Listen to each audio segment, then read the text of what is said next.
성취될 하나님의 말씀 누가복음 1장 39절부터 45절입니다. 누가복음 1장 39절부터 45절 다 함께 읽겠습니다. 이때에 마리아가 일어나 빨리 산골로 가서 유다 한 동네에 이르러 샤가라의 집에 들어가 엘리사벳에게 문안하니 엘리사벳이 마리아가 문안함을 들을 때 아이가 복중에서 뛰노는지라. 엘리사벳이 성령의 충만함을 받아 큰 소리로 불러 이르되 여자 중에 내가 복이 있으며 내 태중의 아이도 복이 있도다. 내 주의 어머니가 내게 나아오니 이 어찌된 일인가. 보라, 내 문안하는 소리가 내 귀에 들릴 때에 아이가 내 복중에서 기쁨으로 뛰놀았도다. 주께서 하신 말씀이 반드시 이루어지리라 하고 믿은 그 여자에게 복이 있도다. 아멘. 오늘 말씀 제목은 기쁨으로 뛰놀았도다. 말씀을 준비할 때에 제가 제일 많이 기도하고 준비하는 게 뭐냐면 내용은 당연하고요, 제목입니다. 왜? 제목 따라 내용이 가고 주제가 다 있기 때문에. 그래서 제목 잡는 게 거의 다라고 보면 되거든요. 근데 이제 이 본문을 볼 때 대부분 제목이 잘 안 잡혀요, 솔직히. 이게 하나님 기도하는데. 근데 이 본문은 보자마자 거의 얼만큼 준비했는지 모르겠지만 바로 제목이 나오더라고요. 그만큼 하나님이 제 평상시에 주시고 있는 마음들, 또 여러분 수요 예배, 금요 예배를 통해서 드리고 있는 말씀 속에서 이 본문을 함께 딱 보게 됐는데, 하나님이 이 마음으로 저에게 말씀하시고자 하고 저에게 말씀하시고자 하고 또 저에게 말씀하시고자 한다는 것은 또 우리 성도님들에게도 말씀하시려고 하는구나라는 확신이 왔어요. 그래서 오늘 제목입니다. 기쁨으로 뛰놀았도다. 이 제목을 가지고 함께 나누겠는데요. 제일 먼저 여러분 가장 기쁜 때가 언제입니까? 기쁠 때, 현재형이겠지만 그럼 조금 더 과거까지 지나가서 기뻤을 때 다 이야기하면 언제가 가장 기뻤고 기쁠 때입니까? 조금 더 좁은 의미로 무엇을 찾았을 때, 또 아니면 누구를 만났을 때 가장 기쁨이 넘쳤습니까? 또 여러분 지금은 또 무엇으로 기쁘십니까? 라는 질문도 되겠죠. 제가 옛날 사람인지 몰라서 모르겠지만 우리 요즘 아이들은 전혀 모르겠지만 그 이상하게 그 얼굴이 굉장히 기뻐 보이더라고요. 신봤다 하시는 분들, 요즘에는 그런 분 없어서 애들은 모를 텐데 보통 신만이 그러잖아요. 얼마나 헤매고 산삼 뿌리 캐려고 이런 다큐멘터리나 이런 데 보면 산으로 들로 거의 짐승같이, 죄송하지만 짐승같이 돌아다니시더라고요. 그래가지고 겨우 하나 산삼 하나 건지는데 그때 오는 기쁨이 얼마나 클까요? 예전에 그 전설의 고향 하도 많이 봐가지고 부모님이 아픈데 알잖아요. 부모님이 죽을 병에 걸렸는데 이거를 캐오면은 산다 해가지고 산으로 들러갔다가 이상한 무슨 애기 같은 그걸 산삼이라 그럽니까? 커다란 산삼 하나 뿌리 뽑아가지고 그걸 부모님 약 따라 드리면 낫는다 해가지고 그걸 찾아 헤매는 아들이 그거를 발견했을 때 막 외치는, 그게 제게는 좀 임팩트가 강했는지 정말 기쁘겠다라는 기분이 들더라고요. 그리고 제 경험으로 말하면, 유치한 경험만 하면, 저희 아들도 지금 군대 가 있지만 요즘 군대는 안 그럴 것 같지만 제가 군대를 7월 28일 날 들어갔어요. 여름 군번이죠. 그 얼마 안 됐죠. 진짜 얼마나 더운지 알겠죠.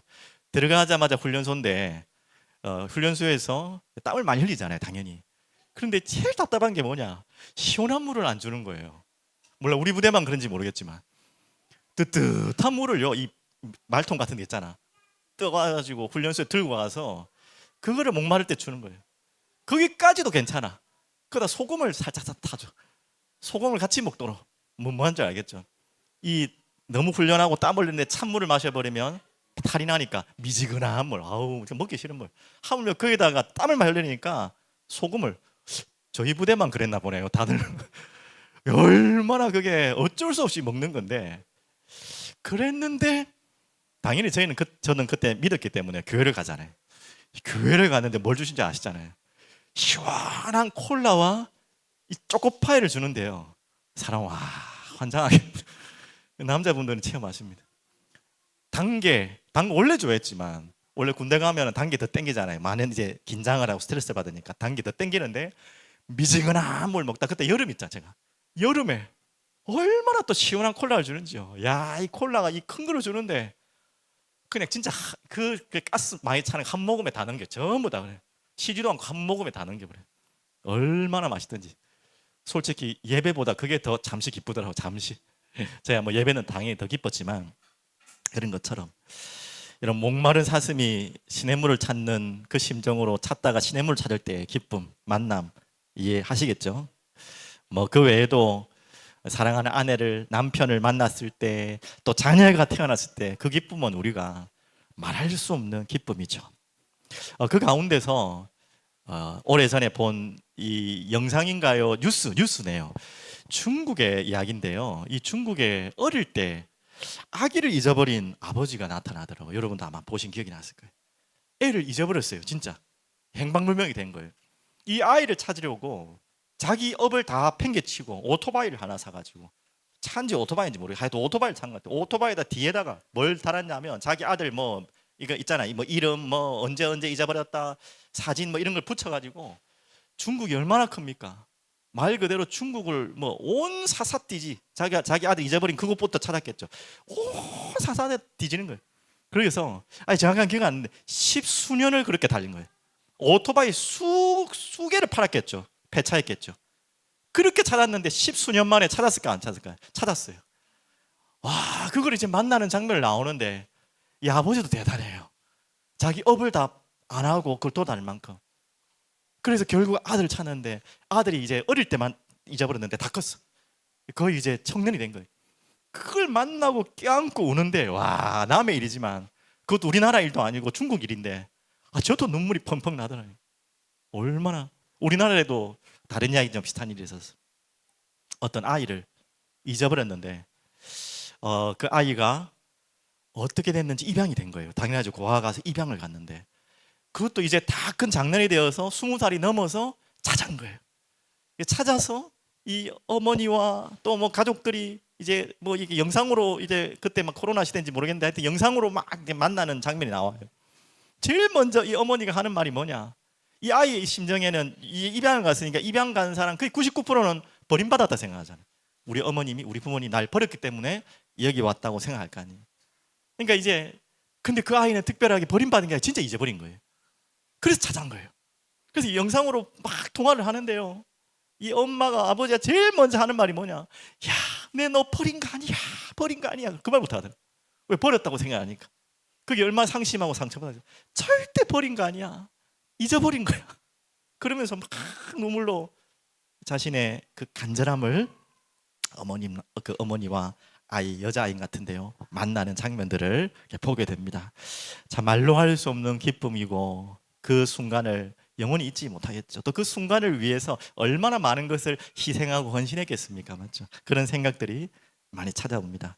자, 이제 그런 이야기 떠나서 우리가 그런 거 말고라도 여러분과 저에게, 제가 왜 아까 전에 처음에 이 말씀 제목이 바로 제 마음에 확 부딪혔나, 수요일 날 또 금요일 날 메시지 들으신 분들은 다 이해하실 거예요. 제 마음속에 어느 날, 제 마음속에 오늘 지금 이 순간에 기쁨이 사라져가고 있는, 기쁨이 빼앗겨가고 있는, 기쁨이 어딘가 솔솔솔 새어나가고 있는 모습을 하나님이 제 마음에 보이셨어요. 그래서 진짜 금요일 날이겠나요? 진짜 등짝 스매싱, 졸고 있는 저를 등짝 스매싱한테 탁 때리시는 것처럼 잠결하고, 그러면서 제 마음에 주신 마음이, 왜 기쁨을 자꾸 잊어버리고 있냐, 기쁨을 왜 어디서 새어가고 있냐. 이 생각해 보니까 과거에 그 상처에 또 경험에 자꾸 내 기쁨이 살살살 새어가고 있어요. 이미 지나간 건데. 그리고 더 많은 비중을 차지하는 거는 미래에 일어날 일들에 대한 두려움과 걱정, 여러 가지 고민, 대비가 아닌, 방비가 아닌, 그건 필요하지만 그게 내 지금 오늘 지금 이 순간에 기쁨이 점점 새어나가고 있는 거예요. 그러니까 제 마음에 이러다가 죽는 그날까지 이 상태로 가겠다, 이 상태로 간다면 참 부끄럽지요. 목사라는 사람이 죽는 그날까지 그거 하겠어요. 우리 자식들 걱정하다. 아이고, 우리 이제 내 죽으면 이제 자식들 있잖아. 한마디로 뭐냐, 오늘 지금 이 순간 우리는 충분히 기뻐하고, 아까 찬양했던 감사하고, 오늘 제목처럼 기뻐 뛰어놀 수 있는 신분인데, 별것도 아닌 아무것도 아닌 것에 계속 이 기쁨을 다 소비하고 있는 거예요. 새어나가고 있는 거예요. 그 모습이 제 마음에 왔어요. 그래, 어느 순간 나에게, 우리에게 이 참 기쁨이 사라지고 있지 않는가? 아니, 있는데 빼앗기고 있지 않는가? 놓치고 있지 않는가? 그래서 이렇게 기쁘고 즐거운 만남 속에서도 기쁨과 즐거움을 나눠주는 게 아니라 매일 한숨과 뭔가 토로만 나눠주고 있는 만남으로 너무나 귀한 만남들을 허비하고 있지 않는가라는 마음을 딱 주셨어요. 그런 마음 가운데 이 본문을 딱 읽는데 모르겠습니다. 어떤 분은 이 본문을 다르게 붙잡을 수 있겠지만 저는 그 본문이 확 와요. 복중에서 뛰노는지라. 아, 그렇구나. 이게 제게 마음이 확 왔어요. 그래서 제목 잡는데 너무 쉬웠고 이제 오늘 그 말씀을 가지고 함께 여러분과 나누고자 하나님 마음 주셨어요. 그래서 지금 현대인에도 그렇고 우리 특히 크리스찬들에게 그러면 안 되는데 기쁨의 실종 시대가 왔어요. 기쁨의 상실이 왔어요. 이건 병입니다. 이거는 병명으로는 안 나오는 중견병이에요. 이것은 크리스찬에게는요 영적 감각이 묻어져 있다는 거예요. 조금 더 이야기하면 영적 감각이 무너지고 있다는 거예요. 나도 모르게. 여러분에게 기쁨이 솔솔 어딘가 새어나가고 있다는 것은요 이 영적인 게 지금 무너지고 있는 상태예요. 이거 몰라서 그렇죠. 지금 뭔가가 지금 하나님과의 소통 가운데 막혀 있는 게 있다는 거예요. 혈관이 막혀 있으면 큰일 나잖아요. 언제 모르게 돌연사하는 원인이 혈관이 막힌 거예요. 좀 무서운 이야기지만 하나님과의 관계에 뭔가가 막혀 있는 게 있다는 거예요. 지금 기쁨이 여러분에게 빼앗기고 상실되고 있는 상태가 있다면 이대로 가면 위험합니다. 그래서 빌립보서 4장 4절에 하나님의 마음을 품은 바울이 했던 이야기죠. 뭐라고 했죠? 주 안에서 항상 기뻐하라. 여기서 끝나지 않았어요. 내가 다시 말하노니 기뻐하라. 바울은 이 말씀을 너무 많이 전했죠. 데살로니가 전서 5장에도 나오는 말씀이고요. 어떻게 말했다고요? 주 안에서 그냥 기뻐하라가 아니라 항상 기뻐하라는 거예요. 항상이라는 단어를 기억하십시오. 내가 다시 말하노니라는 말은 또 잊어버리고 또 놓치고 또 항상 놓치니까 우리가 기뻐하라. 근데 그 말씀 이후에 설명을 하셨죠. 왜 우리가 이걸 놓친다고 그랬죠? 모든 염려를 누구에게 맡기라? 주께 맡기라. 기도로 맡기라. 간구함으로 맡기라. 그러면서 뭐 했죠? 너의 마음과 생각을 지키시라. 누가요? 그리스도의 평강이 임하는. 그래서 우리는 이걸 빼앗기니까 자꾸 기쁨을 빼앗기는 거죠. 스가랴서 2장 10절에도 말씀하고 있습니다. 시온의 딸아. 시온의 딸은 쉽게 말하면 하나님의 자녀들아 이 말이에요. 여러분에게 말하는 겁니다. 살아 거라 이 말이에요. 맞죠? 시온의 딸아 뭐하라고요? 노래하고 기뻐하라. 이는 내가 와서 너 가운데 머물 것임이라. 기뻐할 이유 있으십니까? 우리가 기뻐할 이유. 우리 노래하고 기뻐할 이유가 있어요. 그분이 우리 가운데 영원히 머물고 계시기 때문에, 그럴 것이기 때문에 스가랴서는 나왔지만, 그래서 우리가 기뻐할 이유, 오늘 아까 전에 말씀드렸던 많은 한순간의 잠시의 기쁨이 아닌, 어떤 문제가 해결되어서 내가 찾고 찾았던 걸 찾아서 기쁜 수준이 아닌 우리에게 항상 기뻐할 이유. 장기려 박사님이 그런 고백을 했답니다. 여러분과 저도 같은 고백일 줄 믿어요. 예수 그리스도께서 나를 위해 이 땅에 오셨다는 소식을 들었을 때 나는 가장 기뻤다. 저는 그 기쁜 소식을 이 장기려 박사님은 항상 간직하고 있었던 것 같아요. 그 기쁨을 가지고 자신의 업을 그 어려운 시대에 많은 영혼들을 살리는 일에 자신의 그 좋은 기능들을 다 헌신했다고 봅니다. 아깝지 않게 그 기쁨이 있기 때문에 그 기쁨을 나눠줬던 것이죠. 오늘 여러분에게 그 기쁨이 있길 바랍니다. 그러면 첫 번째인데요, 오늘 보겠습니다. 우리가 기뻐해야 될 이유, 우리가 왜 기쁠 수 있는지, 그리고 우리가 왜 그러면 기쁨을 놓치고 있고 기쁨을 자꾸 슬슬 세영하고 있는지, 그걸 찾고 오늘 확인하는 시간 좋겠습니다. 오늘 보십시오. 39절 보시면, 이때 마리아가 일어나 빨리 산골로 가서 유대 한 동네에 이르러 40절 사가라의 집에 들어가 엘리사벳에게 뭐 했죠? 문안하니. 자, 지금 왜 마리아는 엘리사벳의 집에 갔을까요? 우리 아이들 알아요? 무슨 소식을 나누기 위해서. 무슨 소식이 있잖아. 지금 둘 다 좋은 소식이 있어. 마리아에게도 좋은 소식, 엘리사벳에게도 좋은 소식. 맞아요. 둘 다 아기를 지금 가졌습니다. 그래서 지금 뭐 이렇게 고고학적으로 보면 이 마리아의 집에서 엘리사벳 집까지 가는 거리가 한 100km에서 120km. 뭐 그때 당시에는 당연히 걸어서 갈 수밖에 없다는 거 아시죠? 차가 없습니다. 최소한 한 나흘 정도는 걸어가야지만 도착할 수 있는. 그런데 여자의 몸으로 혼자서 그 길이 뭐 당연히 쉬운 길이 아니었을 거 아닙니까? 그걸 걸어서 여기까지 간 거예요. 문 하나로 찾아간 겁니다. 자, 여기에 중요한 또 비밀이 있습니다. 그래서 서로 무슨 소식을 나눈 거죠? 방금 말한 것처럼 그걸 확인하는 거죠. 아, 하나님이 자기에게 주신 얘기, 그리고 이미 천사를 통해 들었잖아요. 그때는 뭐 전화가 없기 때문에 아이고 내 아기 가졌다 하고 친척이지만 그렇게 말할 수 있는 시간이 아니에요. 천사를 통해 들은 엘리사벳에게 하나님이 허락하신 그 아기, 그 기쁜 소식을 함께 나누기 위해서 아마 갔지 않겠습니까? 맞죠? 그렇게 해서 찾아간 것입니다.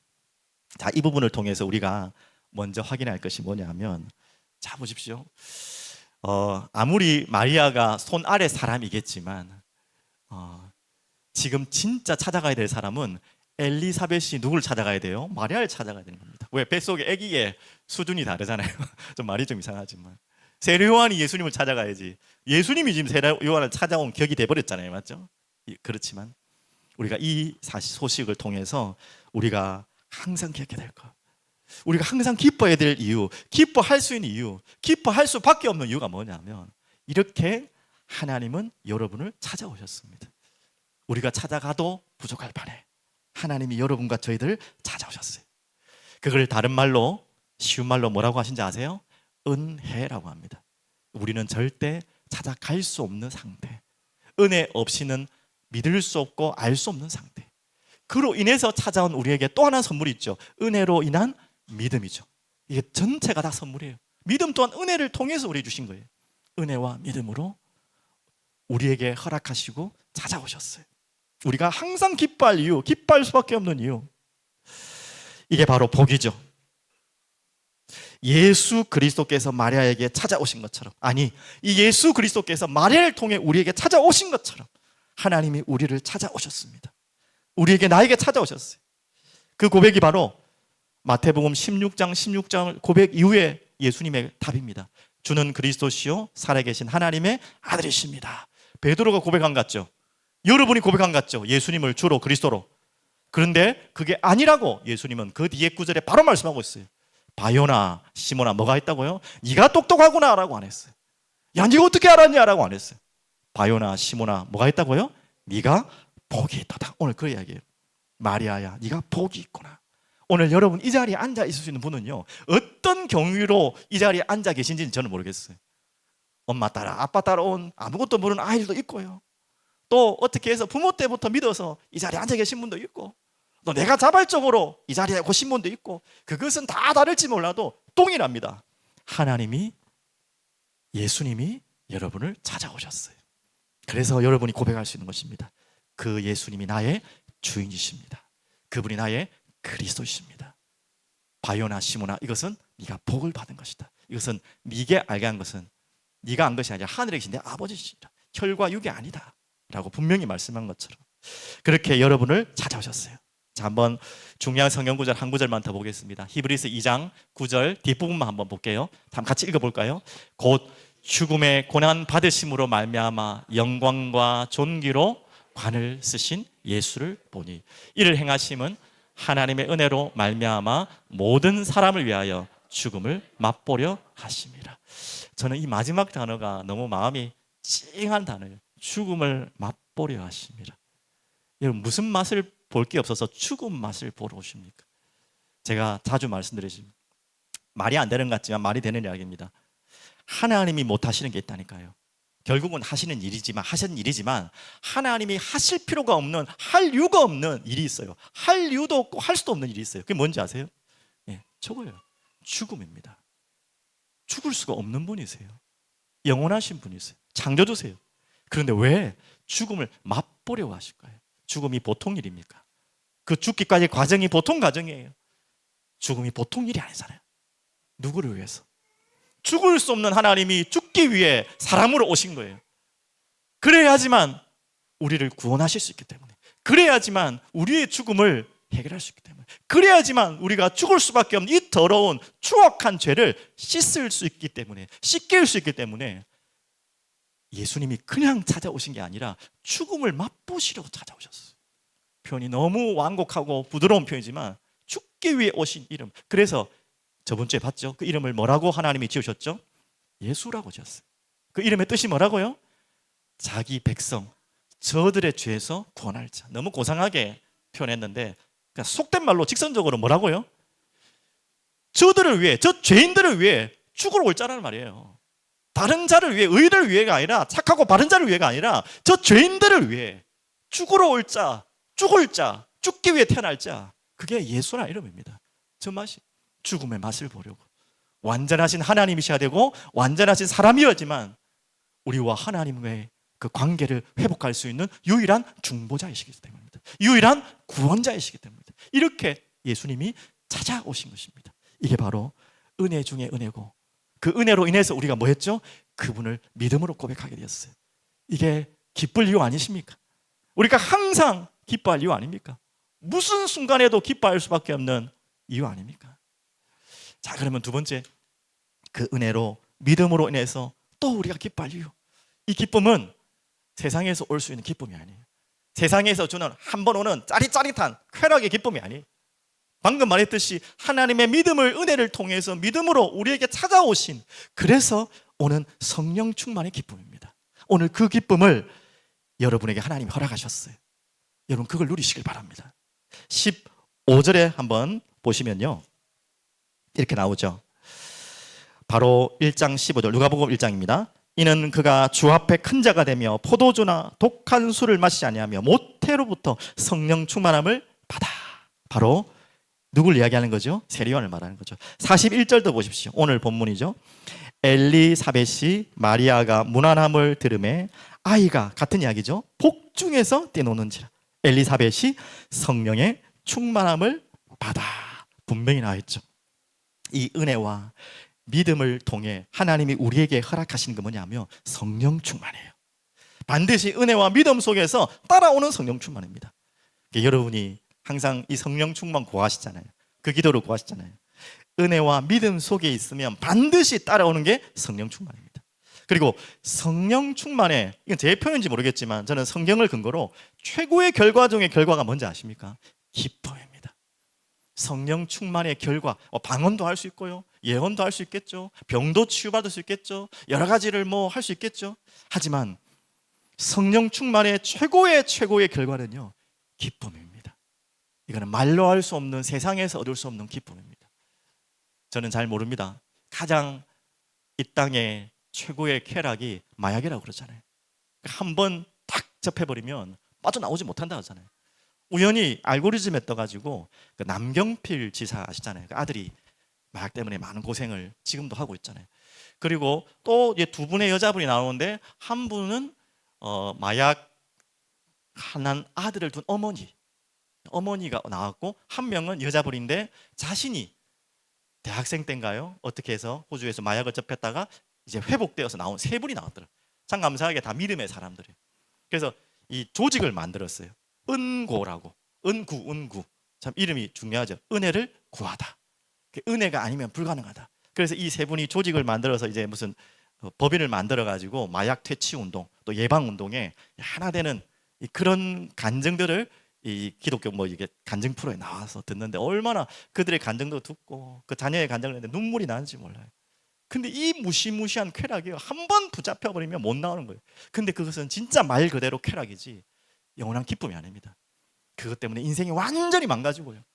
직접 했던 분의 간증을 이야기하니까 잠시 기쁨으로 끝날 줄 알았는데 죽고 싶은 마음들이 계속 그 뒤로는 빠져나올 수 없는 그겁니다. 세상에서는 그런 것을 기쁨이라고 생각하잖아요. 아니에요. 그것이 아닙니다. 하나님이 주신 기쁨은 그런 수준이 아니에요.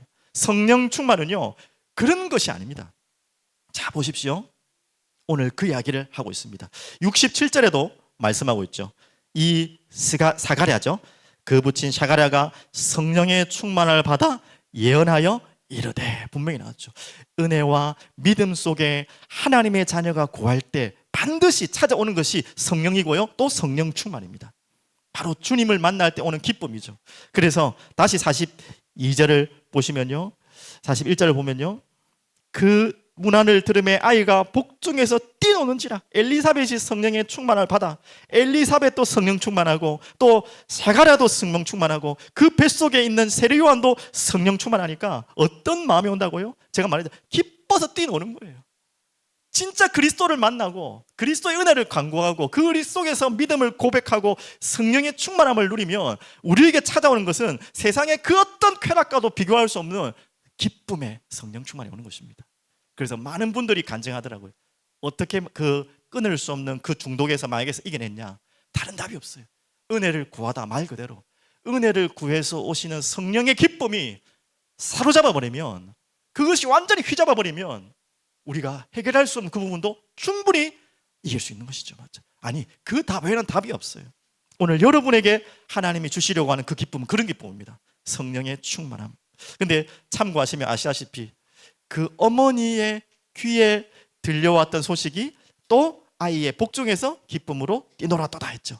그래서 이 성령 충만은 여러분 개인이 받고 있으면 여러분만이 아니라 또 전달되게 되어 있어요. 믿음의 사람들에게 불신앙이 쫙 전달되는 것처럼 또한 여러분이 성령 충만을 누리고 있으면 여러분의 자녀에게, 여러분의 가정에게 이게요 보이지 않게 흘러넘쳐서 전달되게 되어 있습니다. 우리 사랑이 흐르는 교회가 이 은혜와 믿음으로 성령 충만함의 기쁨이 전달되는 그런 교회 되기를 간절히 기도하고 축복드립니다. 그래서 진짜 은혜 받고 성령 충만 받으면요 어떤 것도 무뎌지지 않습니다. 여러분 그거 경험하셨죠? 그런 기쁨입니다. 빼앗아갈 수 없는 기쁨. 말씀이 이루어지리라 했잖아요. 말씀이 이루어지리라. 자 보십시오. 45절에 분명히 말씀했죠. 말씀이 반드시 이루어지리라 믿은 그 여자에게 복이 있도다. 바로 성령 충만을 받으면요 어떤 문제가 와도 문제로 보이지 않고 응답으로 보여요. 그래서 은혜와 성령을 받은 자는 누구나 구할 수 있고 구해야 되는 것이 바로 성령 충만입니다. 자 그러면 이 성령 충만 받는 자에게 방금 말씀드렸죠. 최고의 열매와 응답과 증상이 뭐라고 했죠? 바로 이겁니다. 기쁨을 뛰노는 자, 기쁨으로 뛰노는지라. 오늘 이 답을 같이 찾았으면 좋겠습니다. 그러면 은혜로 안에 누구 좀 땡땡거리는 것 좀 그만 좀 하게 해주시겠어요? 죄송합니다. 예. 우리 아이들 좀. 자, 기쁨으로 뛰노는지라. 41절에 보면요 엘리사벳이 마리아가 문안함을 들음에 아이가 복중에서 뛰노는지라. 이 성령 충만의 결과를 했죠. 엘리사벳이 성령의 충만함을 받아. 그리고 44절 보라 내 문안하는 소리가 내 귀에 들릴 때에 아이가 내 복중에서 기쁨으로 뛰놀았도다. 오늘 여러분과 저희가 이런 상태 되길 바랍니다. 제가 이 부분을 두고 가슴이 진짜 파랬다는 거예요. 진짜 하나님 저도 오늘 이 말씀을 받는 시간 또 말씀을 전하는 시간에 정말 막 채통 없이 말씀 전하는 사람이 막 뛰고 막 하지도 못하겠지만 진짜 그런 심정으로, 그래서 우리 찬양할 때도 좀 그런 찬양을 불렀습니다.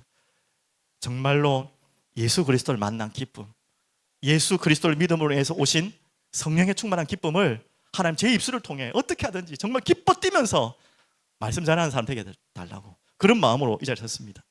오늘 예수님을 만난 세례 요한의 마음이었죠. 기뻐 뛰는 거예요. 저 궁금했어요 솔직히. 아니 그 복중에 있는 아이가 어떻게 예수님 알아봤을까? 성령께서 하신 거겠죠. 그 복중에 있는 아이도 이 본문을 보는데 예수님을 알아보고 기뻐 뛰어놀았는데 그 아무것도 모르는 태아도 기뻐 뛸 수 있는데 우리는 진짜 예수 그리스도를 만났고 그분의 성령이 함께 하시는데 기뻐 뛰어놀지 못할 이유가 없는 거예요. 그 마음이 제 마음에 막 부딪혀 왔어요. 그래, 우리는 날마다 잔치다, 날마다 축제다, 날마다 우리는 기쁨과 감사로 할렐루야 할 때다. 오늘 이 예배도 그런 시간 되길 바랍니다. 날마다 오늘 최고의 기쁨과 찬양 영광을 주님께 돌려드리는 그 예배, 그 기쁨이 넘쳐나기를 바랍니다. 그래서 교회는요 예배 드리는 거 맞지만 잔치하는 곳입니다. 그래서 우리가 예배를 드리고 그 이후에 식사하잖아요. 그 식사는 의미를 생각하셔야 돼요. 그건 아니지만 만찬이라 생각하면 돼요. 성만찬. 예수님도 그 모임 속에 항상 만찬을 드셨어요. 떡과 포도주를 마지막 죽음 앞에서까지. 슬픔의 만찬이 아니라 축제의 만찬입니다. 당연히 엄중한 만찬이 나겠지만 이제는 우리는요 진짜 예수 그리스도로 인해 그 피로 인해 구원받은 하나님의 자녀들이 예배드리고 예배 끝나서 식사하는 것이 만찬입니다. 반찬 많이 하고 작게 하고 그 말이 아니라 진짜 많잖아요. 기쁨으로 음식을 먹는 거예요. 그전에는 그걸 잘 몰라가지고 밥 먹는 거 아무 필요 없는 것처럼 생각했잖아요. 솔직히. 말씀만 잘 들으면 되고 그냥 말씀 잘 기록하면 되고 그것만 모든 걸 알고 있는데 어떻게 보면요, 성경에는 그렇게 나오지 않아요. 말씀을 나누고 예배를 나누고 교제하는 게 만찬입니다. 이 기쁨을 함께 감격을 나누는 거예요. 한 주간에 하나님과 함께 했던 기쁨을 함께 나누는 거예요. 그리고 어려움도 나눠야겠죠. 그러면서 기쁨으로 모든 것이 치유되는 것이 바로 교회의 자리입니다. 오늘 우리 교회가 그런 축제의 교회, 만나는 곳마다 예배 드릴 때마다 만날 때마다 먹고 잔치하는, 들뜨고 분주하라는 말이 아니에요. 그런 교회 되길 바랍니다. 그래서 이미 우리에게 말씀 주셨죠. 왜 이렇게 되느냐, 또 그렇게 될 수 있느냐. 자, 오늘 내 기쁨을 주려 한다라는 말이 나오는데요. 오늘 요한복음을 하나하나씩 좀 찾아보겠습니다. 찾기 쉽습니다. 누가복음 다음에 요한복음 있죠. 누가복음 다음에 요한복음 조금만 넘겨보시면 요한복음 14장 27절 한번 보시겠습니다. 자, 오늘 읽을 본문 중에서 우리 아이들도 찾아보세요. 목사님이 뭘 지금 강조하려고 하는지를 찾아보세요. 이 지금 읽으려고 하는 본문에 공통점이 있습니다. 자, 우리 똑똑한 친구들 찾아봅시다. 14장 27절 찾았습니까? 네, 다 같이 읽겠습니다. 평안을 너희에게 끼치노니 곧 나의 평안을 너희에게 주노라. 내가 너희에게 주는 것은 세상이 주는 것과 같지 아니하리라. 너희는 마음에 근심하지도 말고 두려워하지도 말라. 자, 잘 아는 말씀이죠. 자, 이제 15장 11절 바로 옆에 있습니다. 15장 11절 무엇을 공통적으로 지금 말씀하고 있는지 찾아보십시오. 찾았습니까?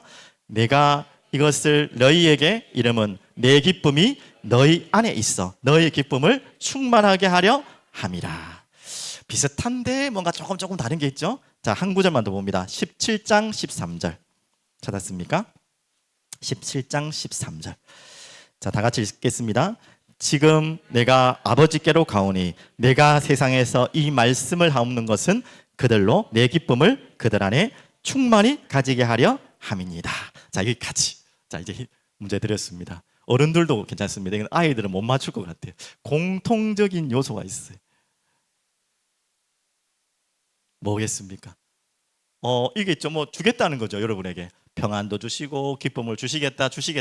당연히 그 공통이 있습니다. 하지만 저는 그걸 말하려는 게 아니에요. 당연한 것이고. 자, 힌트가 아니라 답이 앞에 있습니다. 제가 말하는 뻔한 이야기죠. 지금 공통적인 세 구절에서는 여러분에게 기쁨을 주신다, 평안을 주시겠다 이전에 이야기가 있어요. 그게 뭐예요? 내 기쁨을, 또 뭐라 했죠?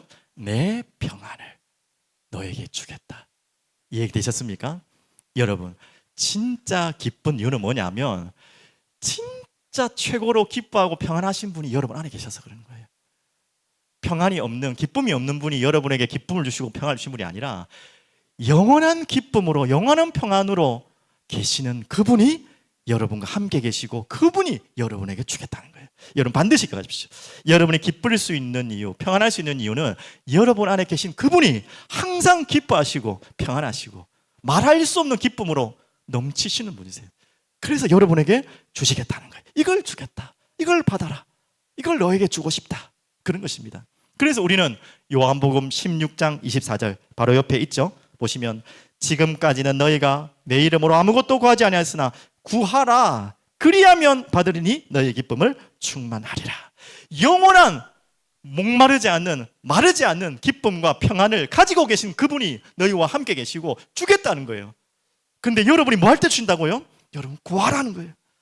구할 때마다 언제도 예외가 없이, 어느 순간에도 예외 없이, 아유 더 이상 구할 수가 있습니까? 상관없어요. 그분은 마르지 않으신 분이세요. 그 기쁨이 없어지지 않은 분이세요. 평안이 끊임없는 분이세요. 그 기쁨 존재이신, 평안의 존재 자체이신 그분이 여러분께 요구하세요. 구하라. 내가 반드시 주겠다. 어떤 순간에도 주겠다. 여러분 정말 외롭고 힘든 순간에 구하십시오. 나의 기쁨 되시고 나의 평안 되시는 예수님께 구하십시오. 반드시 주십니다. 그걸 꼭 기억하셔야 돼요.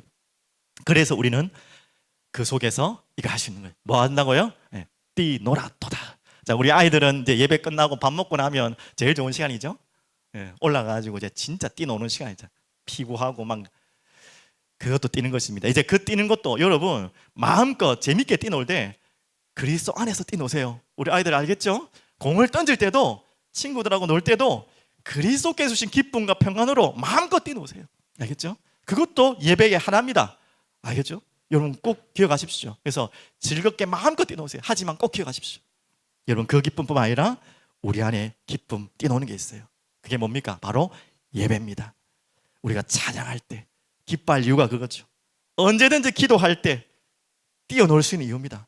우리가 말씀 받을 때 왜 이런 말씀을 받으니까? 평안의 말씀, 기쁨의 존재 자체는 그분께서 주시는 말씀이기 때문에 기쁨이 넘치고, 기도할 때마다 성령의 충만함으로 우리에게 이 기쁨을, 평안을 주시겠다 하셨으니까 기쁨이 넘치고, 찬양은 말할 것도 없고, 이렇게 우리가 기뻐 뛰어노는 최고의 시간이 언제라고요? 바로 이 예배 시간이다. 알겠죠?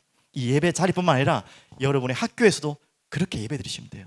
여러분 공 던지기 하면서도 그렇게 기뻐하시면 돼요.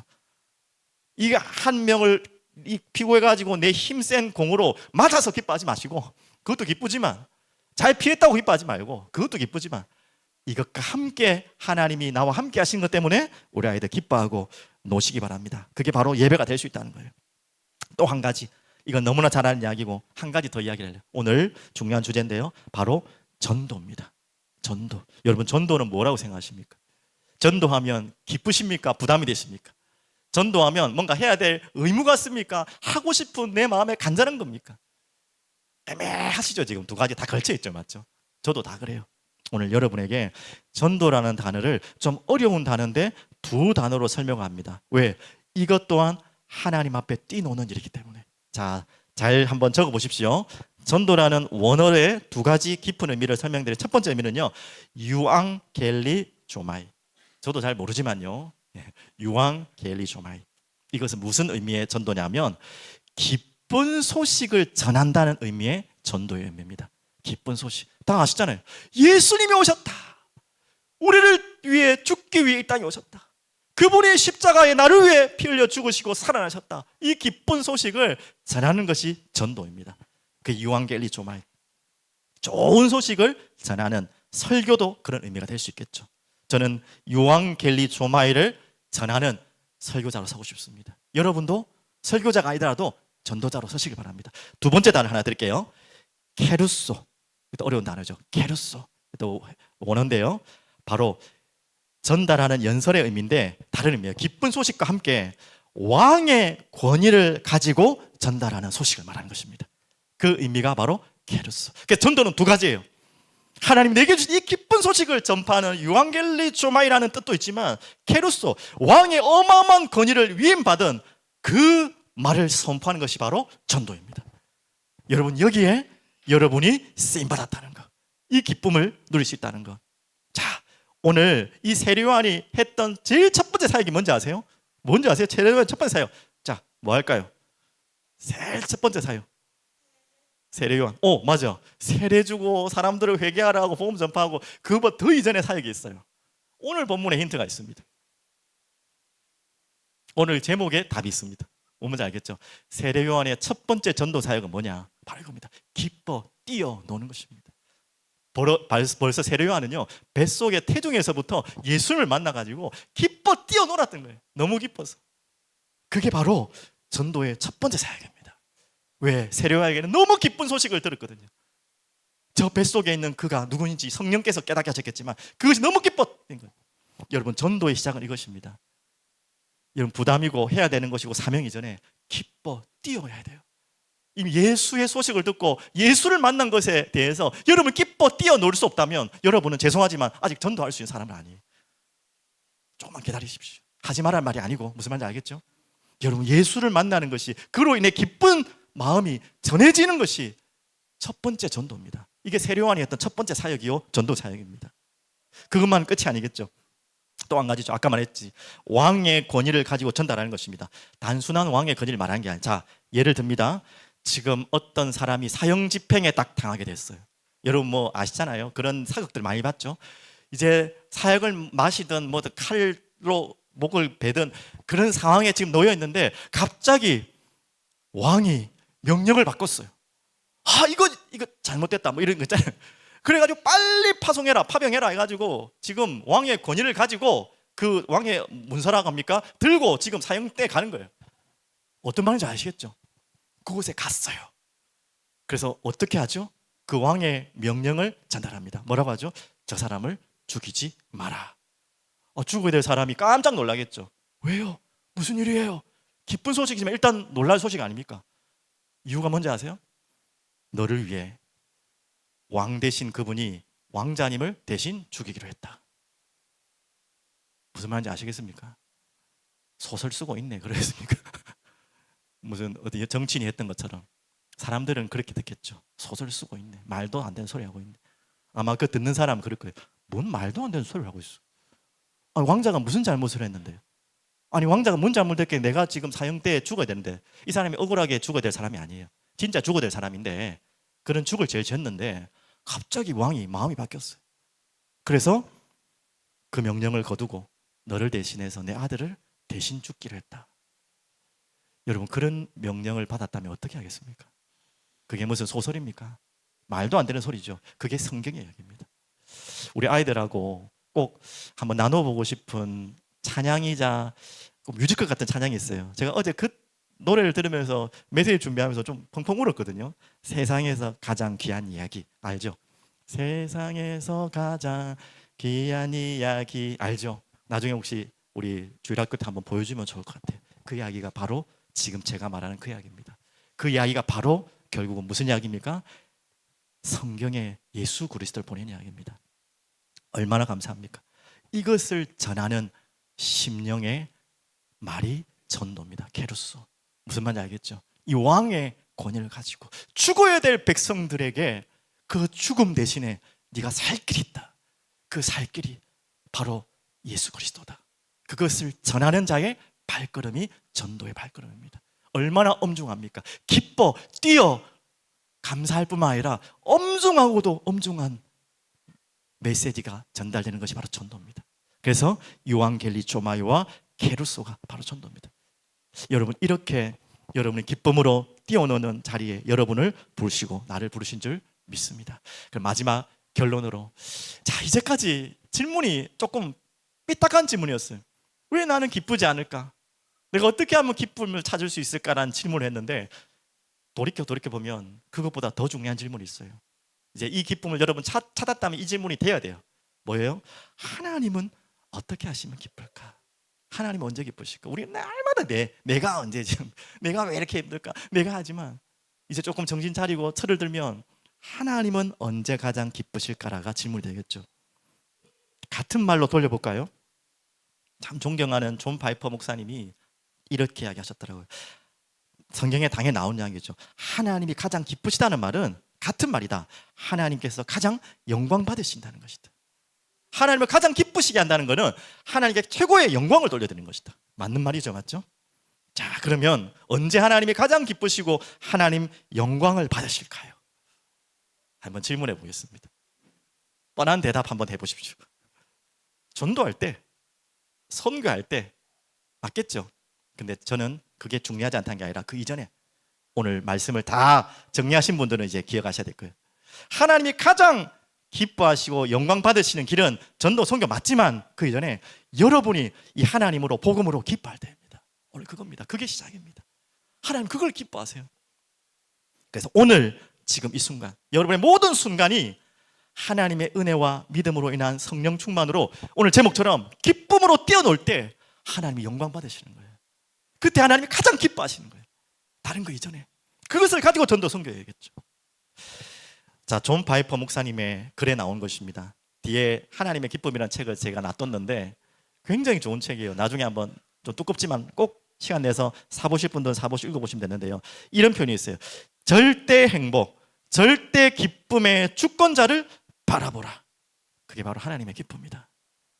하나님이 언제 여러분을 가장 기뻐하시냐? 절대 행복과 절대 기쁨의 주권자를 여러분이 바라보고 기뻐하고 뛰어놀 때 하나님은 가장 영광을 받으시고 기뻐하십니다. 그게 오늘 이 자리, 예배 자리고 그것을 가지고 전도하는 것입니다. 그걸 가지고 땅끝까지 가는 거예요. 그게 없다면 여러분은 반드시 한계가 오고 하나님 기뻐하실 일이 아니에요. 전도하면서도 기뻐할 일이 아니랄까요? 오늘 그 기쁨을 가지고 나가시기 바랍니다. 다시 정리해 볼까요? 여러분이 하나님 한 분으로, 복음 한 분으로, 예수 한 분으로 정말 모든 기쁨이 끝날 때, 그게 전부가 될 때 하나님은 가장 영광 받으시고 기뻐하십니다. 여러분, 정말 여러분 인생이 하나님 기뻐하시고 영광 받는 인생에 여러분이 쓰임 받고 싶지 않습니까? 근데 너무 좋아요. 너무 쉬워요. 뭐 할 때 여러분이 하나님 가장 기뻐하신다고요? 여러분이 기쁠 때. 다른 걸로 기쁜 게 아니라, 다른 걸로 행복한 게 아니라, 다른 걸로 만족되는 게 아니라 그리스도 예수 한 분으로 여러분이 모든 것 떼고 기쁠 때 하나님이 최고의 영광을 받으시고 기쁘십니다. 오늘 이 고백을 하나님께 드리고 마무리하겠습니다.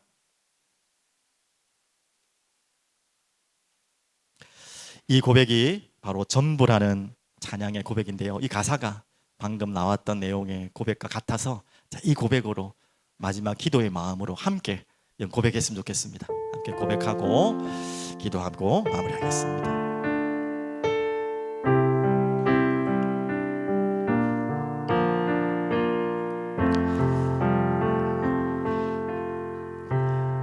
내 감은 눈안에 힘이 들어와 계신 예수님, 나보다 앞서 나를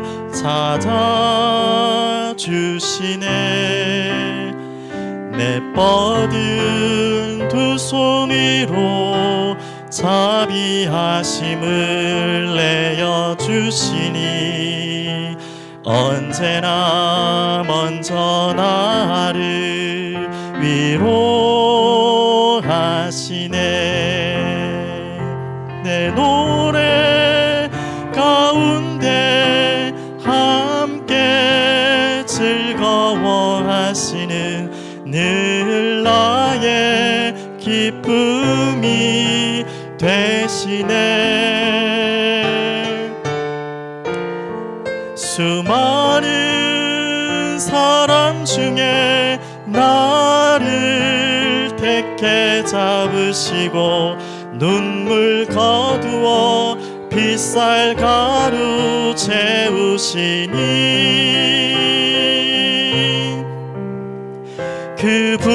그분은 내 자랑, 나의 기쁨, 나의 노래, 나의 전부. 우리 한 번 더 고백합시다. 그분은 내 자랑, 나의 기쁨.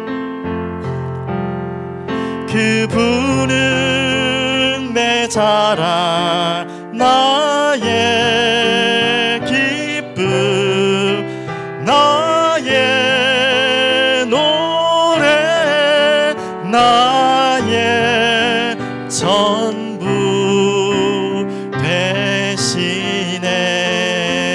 되시네. 아멘. 주님 감사합니다.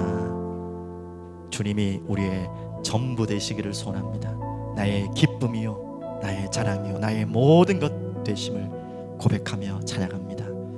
주님 영광 받아주시고 이 한없는 기쁨을 가지신 그분이 우리에게 기쁨을 넘치게 하셔서 이 기쁜 소식을 전하는 인생으로 살아가게 하여 주시옵소서. 예수 그리스도 이름으로 기도드립니다.